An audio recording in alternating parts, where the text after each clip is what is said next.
Bonjour les amis, j'espère que vous allez bien. Shalom, shalom, shalom à tout le monde.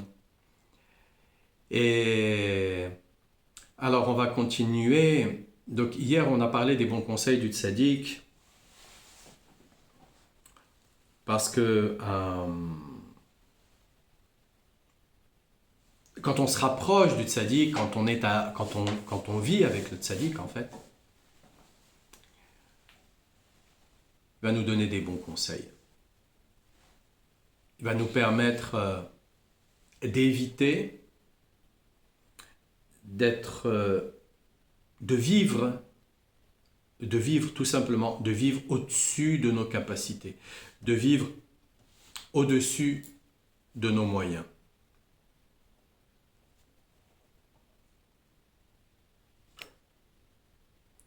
Quand on ne vit plus au-dessus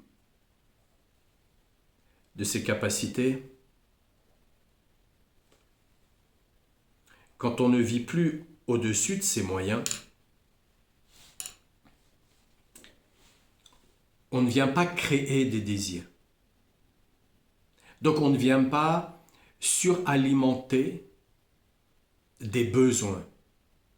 On a des besoins totalement primaires, des besoins de manger, de boire, de se vêtir, de se reposer, de dormir, de faire des enfants. On a des besoins. On a des besoins qui sont des besoins primaires, qui sont des besoins qui sont liés et reliés avec le corps. Mais lorsque on suralimente ces besoins, lorsqu'on suralimente ces désirs, généralement, à cause de la comparaison, lui il a ça, moi je l'ai pas, eux ils sont comme ça, moi je l'ai pas, lui il parle comme ça, moi je parle pas comme ça, lui il s'habille comme ça, moi je m'habille pas comme ça, lui il fait ceci, moi je fais pas cela. Donc on va se comparer. Déjà la comparaison, elle nous entraîne dans la jalousie, et ensuite il y a des débordements, ça fait boule de neige, comme on dit. Hein, de la comparaison, on va aller dans la jalousie. De la jalousie, on va se mettre dans la colère. Et de la colère, on va être dans la haine. Et de la haine, on va être dans la destruction. Donc ça peut aller très très loin. Donc déjà, dès qu'on est dans la comparaison, ça ne peut pas être. Donc le tzaddik, lui, il vient justement à nous donner les informations qui nous sont nécessaires. Il vient nous remettre à notre place. On n'a pas besoin de vouloir avoir une place au-dessus ou même en dessous. Parce que si on ne veut pas une place au-dessus, on a une place en dessous. Ça ne sert à rien. Parfois, on veut une place, alors elle est au-dessus, on essaye d'y accéder, on n'y arrive pas, hop, au part, on est en dessous. Voilà. On était bon, par exemple, à faire du commerce, et puis au lieu de se lancer dans le commerce qu'on voulait faire en commençant comme salarié, dans une entreprise qui fait à peu près le même commerce que l'on veut faire, pour apprendre le métier, pour apprendre les ficelles du métier, donc peu importe l'âge que l'on a, parce qu'on est là pour apprendre, donc peu importe l'âge que l'on a. Alors à ce moment-là, tout de suite, on a voulu monter la société, faire le truc, le machin, prendre le comptable, prendre la secrétaire, et au final, patatras. Et donc après, on se retrouve à faire quoi? On se retrouve à faire les ménages.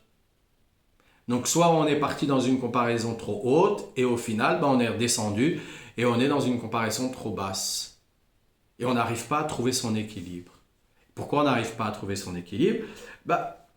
Parce que on veut vivre au-dessus de ses capacités, au-dessus de ses moyens. Donc le tzaddik, il est là pour nous remettre à notre place. Si tout le monde faisait la même chose, à quoi ça servirait? L'uniformisation, à quoi elle servirait?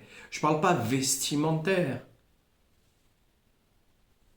L'uniformisation par rapport à un produit.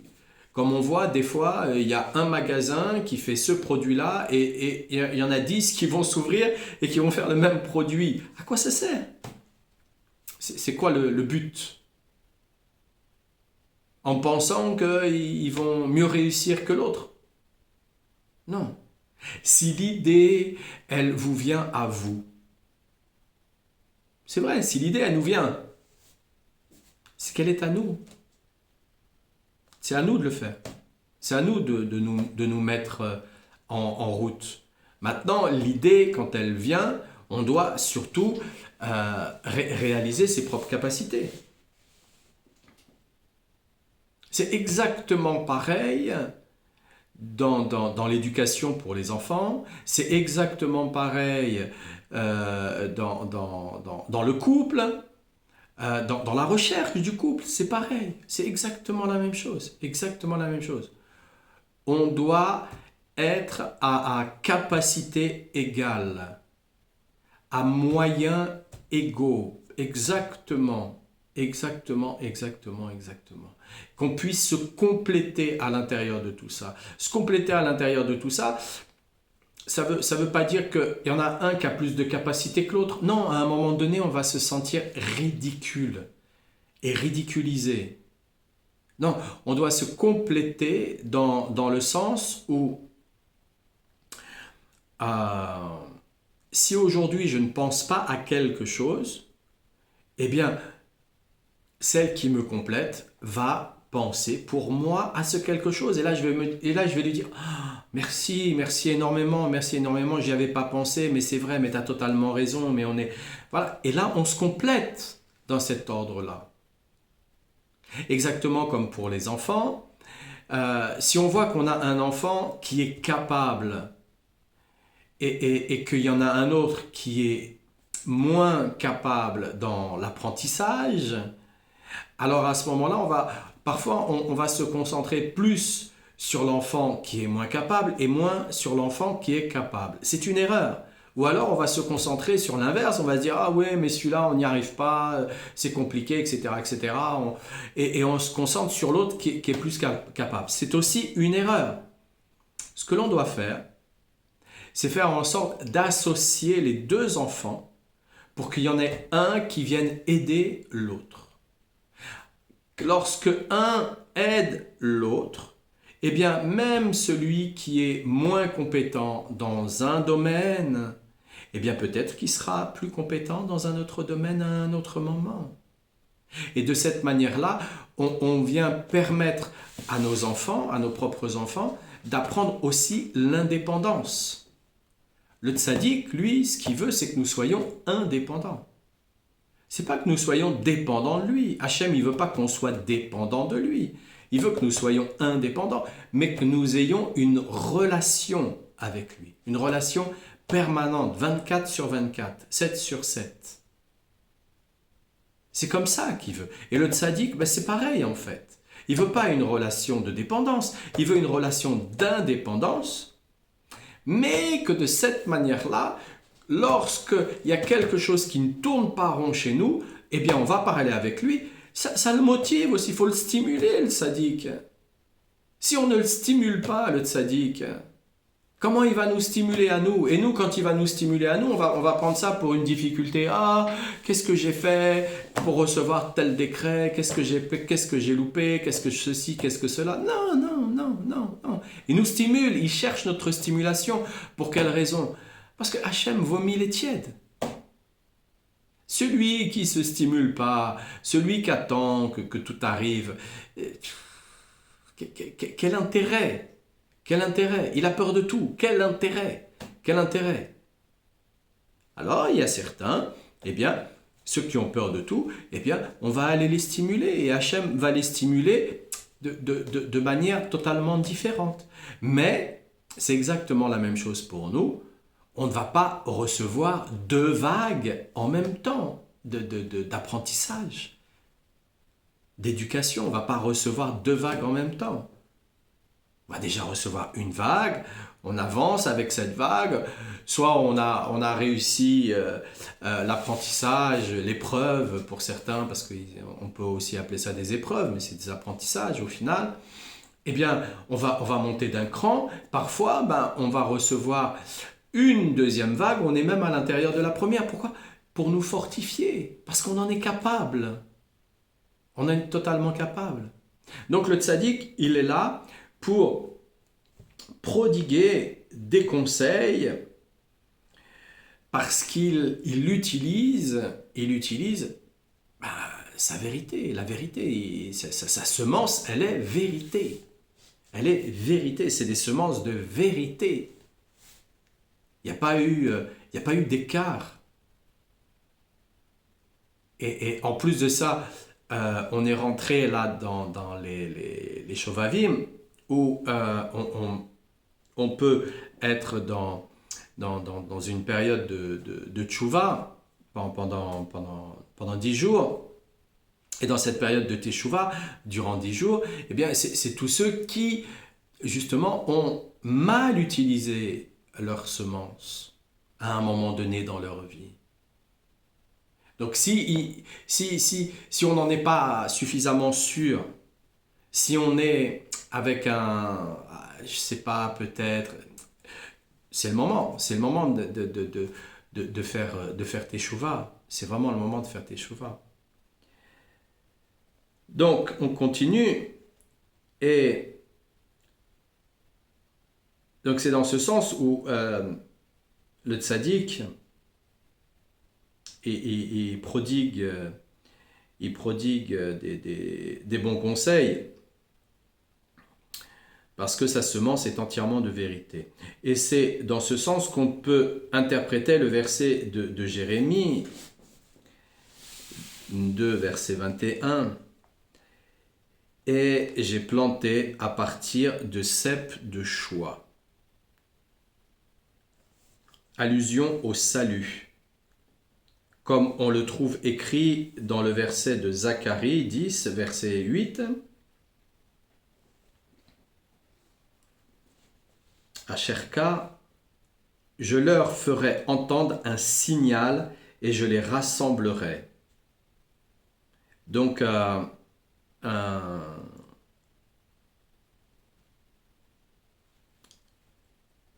un signal, ça peut être, c'est traduit par un sifflet. Et donc,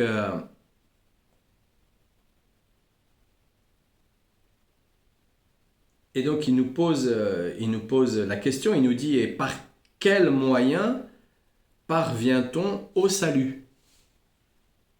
Ah oui, par quel moyen on en termine avec notre problème fondamental, qui est celui du laisser-aller, parce que on ne veut pas reprendre les rênes de notre propre vie, parce que c'est trop difficile, parce que quand on commence à vouloir reprendre les rênes de notre vie, à peine on commence, on voudrait déjà avoir terminé. On se met la barre trop haute.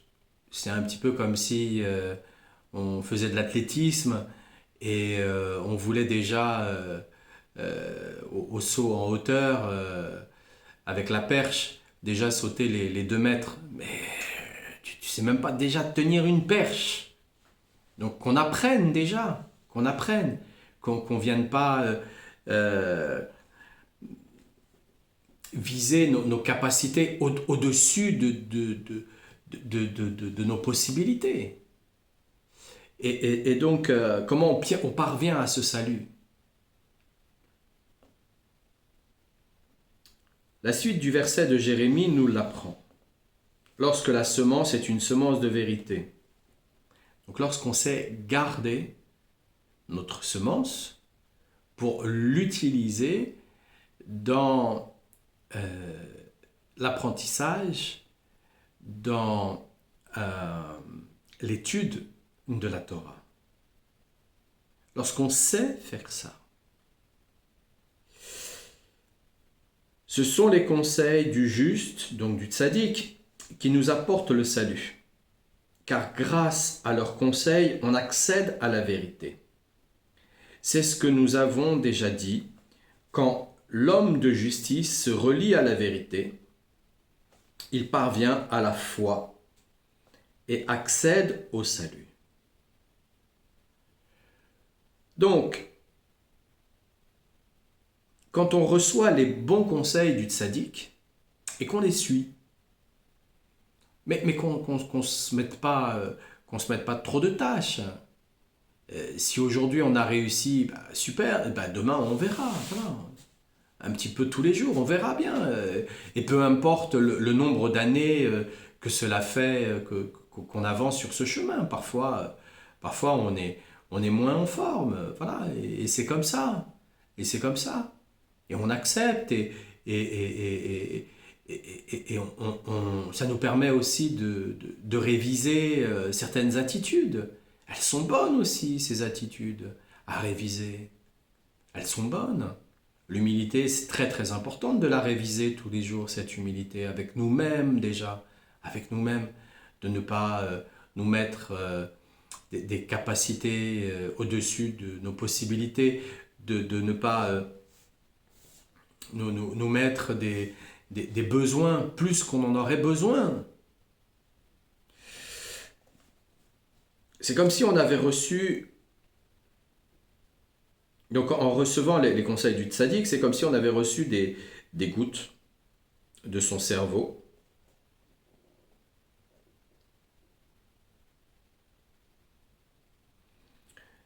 Donc on aurait reçu des gouttes de semences pures de vérité en suivant les conseils du tzaddik.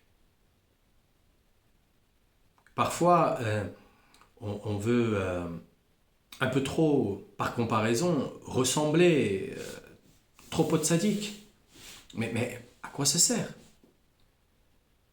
Si Hachem, il l'a choisi, c'est pour une bonne raison. Si nous, il nous a choisi à notre place, c'est aussi pour une autre bonne raison. Qu'on se contente de ce que l'on a, c'est excellent. C'est excellent. On est une personne riche, une personne heureuse, c'est celle qui se contente de ce qu'elle a.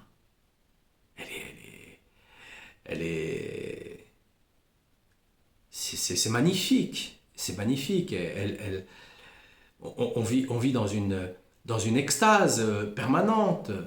Parce que voilà, parce que pour un rien, on va se retourner vers Hachem, et on va lui dire merci, c'est magnifique, c'est magnifique, c'est magnifique. Et c'est ainsi qu'on peut expliquer le verset cité plus haut. Si la vérité qui se trouve dans les reins est si chère à tes yeux, apprends-moi la sagesse.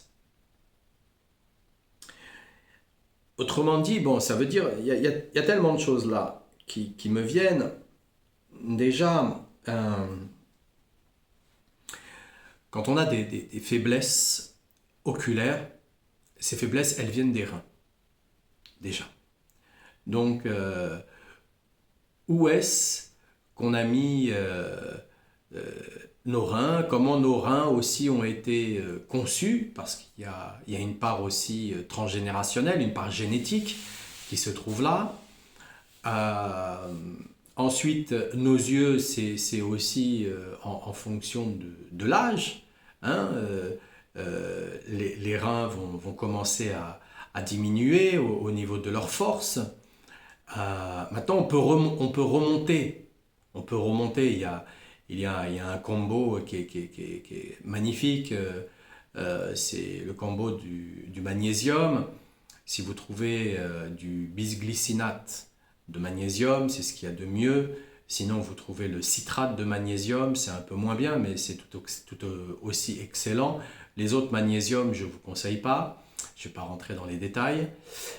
Et donc, magnésium, associé au zinc et à la vitamine C, ben là, vous avez un combo qui fait que vous remontez votre force. Vous la remontez. Voilà. Donc, quand on commence à prendre de l'âge, eh bien, on a cette association pour augmenter sa force.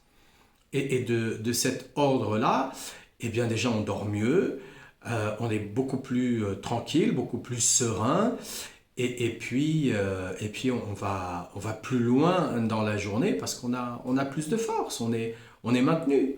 On est maintenu parce qu'en fait, ce combo-là, ça augmente la testostérone. Voilà. Donc on en a besoin. On en a véritablement besoin. Pour la femme, il y a autre chose. Il y a autre chose pour la femme. Je parle pour les hommes, mais il y a autre chose pour la femme. La femme, c'est généralement le fer. C'est généralement le fer le fer, le zinc et la vitamine C. Voilà. Voilà. C'est vrai, généralement, c'est ça. Si la femme est un peu trop énervée, agacée, irritée, magnésium. Magnésium. Voilà, le même combo que l'homme, et ça servira de toutes les façons. Adam, ça veut dire homme et femme, hein, c'est un seul.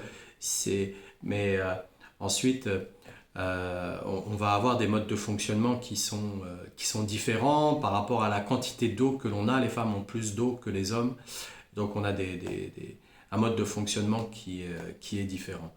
Mais pour une femme, généralement, du fait de la menstruation, le fer est très très très très important pour la femme, très très très important.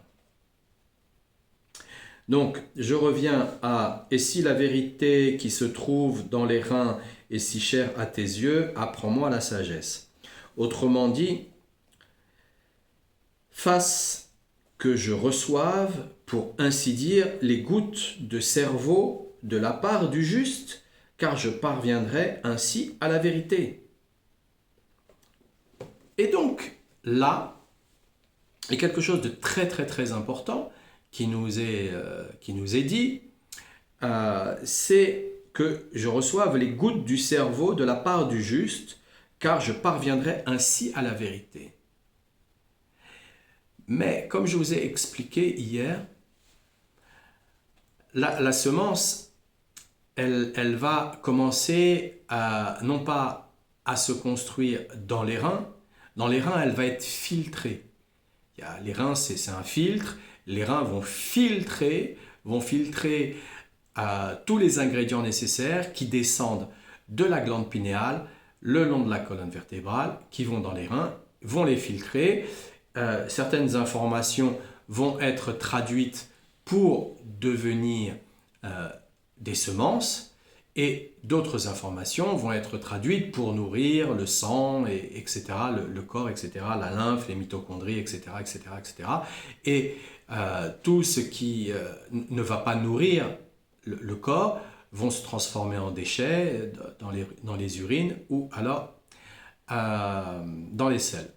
Et donc, lorsque on n'utilise pas sa semence, la semence, elle, on peut la faire remonter le long de la colonne vertébrale, et en la faisant remonter le long de la colonne vertébrale, eh bien, elle retourne vers la pinéale, et en retournant vers la pinéale, elle ouvre des portes dans le cerveau. En ouvrant des portes dans le cerveau, elle nous met en contact avec les vérités du tzaddik. Lui est déjà passé par là. Lui est déjà passé par là. Si nous, on n'y arrive pas, parce que ce n'est pas si évident que ça, j'en parle d'une manière très très simple, mais la difficulté, c'est que c'est un effort constant, un effort sur une longue route, et que généralement, on commence très jeune pour pouvoir y arriver. Auquel cas, passé un certain âge, il y a tellement de cristallisations qui se sont mises en place, non pas que dans le cerveau, mais le long de la colonne vertébrale. Il y a tellement de cristallisations qui se sont mises en place que pour réussir à brûler ces cristallisations, effectivement, ça brûle, on ressent des douleurs, on peut aussi passer par des maladies, on peut aussi passer par des fièvres, dans des montées d'énergie de cet ordre-là. Et ça ne se fait pas comme ça, et généralement, il vaut mieux le faire accompagné par le tzaddik, parce que lui connaît déjà le chemin en lui-même. Mais mais le tzaddik lui-même l'a déjà fait. Donc lorsque on n'a pas la force, lorsqu'on ne connaît pas le chemin, parce que les chemins qui sont expliqués sur les réseaux sociaux, c'est voilà quoi, c'est un peu du pile ou face, hein. Je vous assure que c'est vraiment du pile ou face. C'est vraiment un domaine où je connais bien. C'est un domaine que je connais bien. Et ce domaine-là, quand il est expliqué par certains, c'est vraiment du pile ou face. Et pour beaucoup ils vivent des expériences, mais c'est des expériences qui vont venir motiver, développer, ouvrir leur imaginaire. Donc ils vont rentrer dans un monde imaginaire. Si leur monde imaginaire, lui, n'est pas purifié, bah, et vous imaginez vers quoi ils peuvent aller. Il y a de tout et n'importe quoi. Vraiment de tout et n'importe quoi. Vraiment, vraiment, vraiment. C'est pour ça qu'il y en a certains, et ils vont, comme on dit, il y a le syndrome du Kotel, ils vont à Jérusalem, et voilà, il y a le syndrome, et ils vont se prendre pour le Mashiach. Voilà, ça peut aller là, ça peut aller dans tout un tas de films et de cinéma qui est à l'intérieur, d'où le fait de l'étude de la Torah, la connaissance de la Torah, se plonger dans la Torah, et ne pas se laisser absorber par le monstre, le monstre du cinéma, sous toutes ses formes, hein, vraiment sous toutes ses formes. Hein. Et bien, c'est déjà un avantage, c'est déjà un avantage. C'est pour ça, celui qui s'y prend le plus tôt possible, bah, il a moins de mauvaises informations. C'est exactement comme ceux qui jouent aux jeux électroniques, c'est pareil. Hein. C'est pire encore même, c'est pire. J'ai eu moi des gens qui m'ont suivi pendant pas mal de temps, et c'était pire, le syndrome du jeu électronique. Waouh, c'était impressionnant, impressionnant. Il ne pouvait pas fermer les yeux sans s'endormir. Comment c'est possible? Comment c'est possible? Aucune concentration. Comment c'est possible? Et par contre, une concentration accrue, les yeux ouverts derrière un jeu électronique. Comment c'est possible? Voilà. Euh, donc tout ça, la base même, c'est les reins, déjà, parce que bon, faut voir aussi ce que certains on en a fait de cette semence. Donc le problème est là, autant chez l'homme que chez la femme, le problème est là, donc on doit être très vigilant par rapport à ça. C'est une semence de vie. Donc en étant tourné vers le tzaddik, on reçoit des conseils du tzaddik, et si on n'a pas eu la possibilité, si on n'a pas eu les capacités, on s'en veut pas, déjà, on reste cool avec ça, il n'y a pas à s'en vouloir, hein, chacun son chemin. Même si on arrive tous au même endroit, et chacun son chemin, et chacun sa vitesse. Il n'y a pas un qui va plus vite et un qui va moins vite. C'est pas parce que, voilà, on a tous...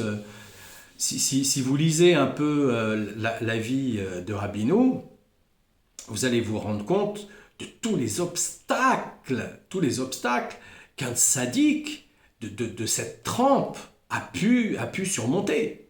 Donc, nous, les obstacles qu'on surmonte, bah oui, c'est normal, c'est normal. Si un être aussi pur, aussi saint, aussi grandiose que Rabbeinu puisse vivre des obstacles aussi complexes, alors imaginez nous-mêmes, c'est normal, c'est normal. C'est normal qu'Hachem il nous met des obstacles. Il nous met des obstacles parce que les obstacles qu'il nous met, ils sont là pour nous renforcer.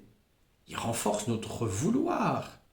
Il élimine l'emprise de l'illusion et sa culpabilité permanente, hein, du zéro défaut, du parfait qui n'existe pas. On sait à quoi ça nous a entraîné, hein. Dans les années 80, tout doit être parfait, et au final on apprend qu'ils ont mis l'obsolescence programmée pour que les objets ils cassent le plus vite. Donc on a compris la manigance. Donc ça n'existe pas. Donc de cette culpabilité, sortir de cette culpabilité, c'est impératif. Donc Hachem, il nous envoie des apprentissages pour qu'on se fortifie, pour sortir de la culpabilité, sortir de l'inquiétude, sortir aussi de l'avarice, de dire merci, de dire merci Hachem, l'avarice des compliments. Beaucoup on attend de recevoir des compliments. Ah, alors là on se pavane et tout, voilà. Mais quand il faut dire des compliments, c'est beaucoup plus difficile, beaucoup plus difficile. Donc faut sortir de ça, faut sortir déjà de cette avarice. Et une fois qu'on sort de cette avarice de compliments, alors on va sortir aussi de cette vanité. Petit à petit, on sortira de cette vanité pour commencer à entrer dans la vraie humilité. La vraie humilité, c'est de se reconnaître soi, c'est d'être bien à la place où on est, d'accepter, voilà. Et puis d'avoir de l'ambition parce que dans la place où on est, on peut aussi et c'est pas qu'on peut aussi, c'est on a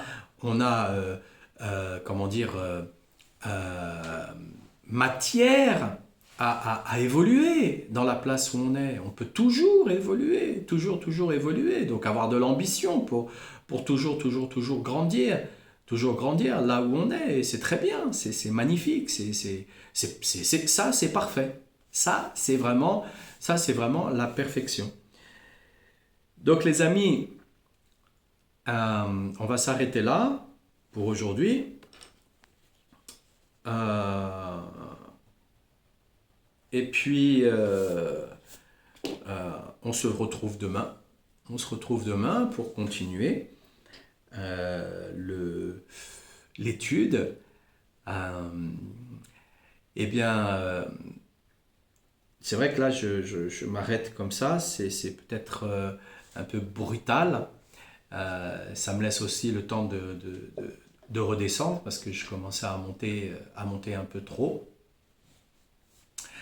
Donc, je vous souhaite une excellente journée, remplie de bracha, de bonne santé, de bonne parnassa, un bon zivouk pour tous ceux qui en ont besoin, le shalom bayit pour tous ceux qui en ont besoin, une force dans l'éducation des enfants, et que Dieu vous protège, vous bénisse. Et je vous dis à demain les amis.